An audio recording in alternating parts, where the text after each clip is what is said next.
दोस्तों जय श्री कृष्णा, सलाम, सत श्री अकाल, जय भीम। मैं मोहम्मद इरफान और मैं आज अपनी बस्ती में अपने मजदूरों के बीच में आपके बीच में एक संदेश लेके आया हूं।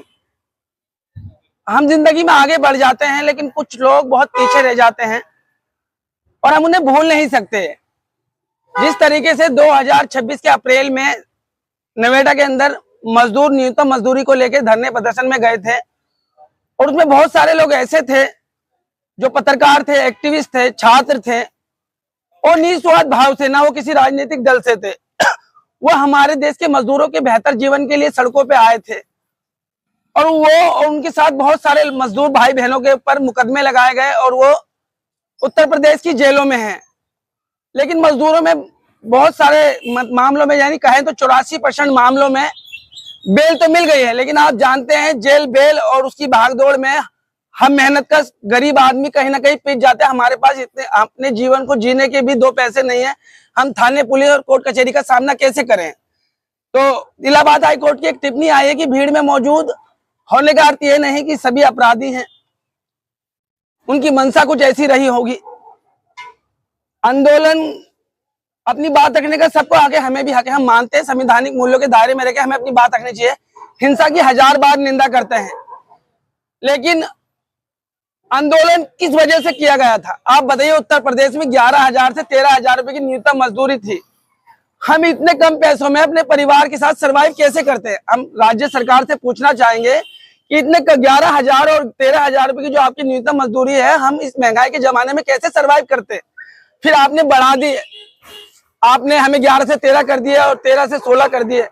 हम आपके आभारी हैं, लेकिन आंदोलन खत्म होने के बाद जिस तरीके से बड़े स्तर पर पुलिसिया कार्रवाई की गई और हमारे मजदूर भाई बहनों को ऊपर मुकदमे लगाए गए और बहुत सारे छात्र, पत्रकार और एक्टिविस्टों पे मुकदमे लगाए गए, जिनका कसूर इतना था कि वो बिना निस्वार्थ भाव से इस देश के मजदूरों को, राज्य के मजदूरों को बेहतर जीवन देने की बात कर रहे थे। तो हम कहना चाहेंगे अपने मुख्यमंत्री योगी आदित्यनाथ जी के चरणों में खड़ा होकर, प्रभु दया करें, हम गरीब आदमी हैं, मजदूर हैं, हम पे दया करें, हम पे सारे मुकदमे वापस लिए जाए। हम नहीं कर सकते, हम थाने पुलिस का मुकाबला नहीं कर सकते। इसीलिए देखिए, हम आपसे चाहेंगे कि आप सभी मुकदमे वापस लें और मजदूरों के बेहतर जीवन पे काम करें।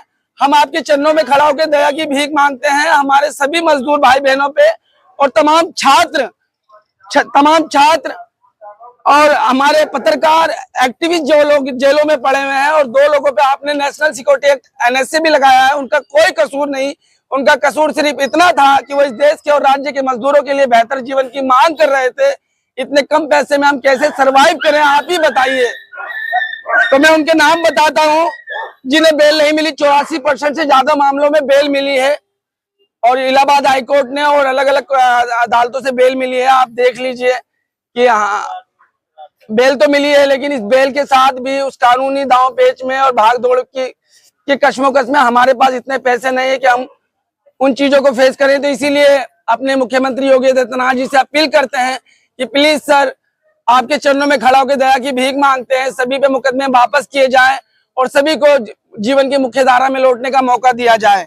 और हमारे जो छात्र हैं, एक्टिविस्ट हैं और अलग अलग फील्ड में मुकाम हासिल कर, देखिए ये तो जाहिर सी बात है कि पढ़े लिखे लोग ही लीड करते हैं। तो उनके नाम इस तरीके से आदित्य आनंद भाई है, रुपेश राय है, अंकिति चौधरी है, सत्यम वर्मा है, हिमांशु ठाकुर है, श्रुति गुप्ता है, मनीषा है, भूपेंद्र है, सतीश कुमार है। ये सभी 7 लोग जो हैं जेलों में बंद है और उन पे 2 पे आपने NSA लगाई है, अंकिति कुमार, अंकुति चौधरी और सत्यम वर्मा। और हम सभी की रिहाई की मांग करते हैं। और मैं अखिलेश भैया से भी कहूंगा, प्लीज सर, आप भी देखिए, हम मजदूर हैं, हम राष्ट्र निर्माण करते हैं, हम राज्य निर्माण करते हैं, हम निस्वार्थ भाव से, पूरी ईमानदारी से देश को अपना जीवन देते हैं। प्लीज हम पे दया कीजिए। और अखिलेश भैया, आप भी इस मामले को उठाइए, आपकी जिम्मेदारी है, आप नेता प्रतिपक्ष हैं, तो मजदूरों को कहीं पीछे ना छूट जाए। देखिए, हम केस मुकदमे नहीं, हमारे पास इतने पैसे नहीं है कि हम थाने पुलिस और इधर से उधर चक्कर काटे। इसीलिए हम चाहते हैं, हम सब चाहते हैं कि हमारे मजदूर भाइयों को न्याय मिले और योगी आदित्यनाथ जी उन सब के केस वापस लें और मजदूरों को बेहतर जीवन दे, एक दिशा दे। और हम मजदूर हैं, हम मजबूर नहीं हैं। हम बता देना चाहते हैं दुनिया से कि हम अपने अधिकारों से दूर नहीं हैं। हर पल अपने जीवन के लिए आवाज उठाएंगे, लड़ेंगे शांतिपूर्वक तरीके से। जय हिंद, जय भारत, जय भीम।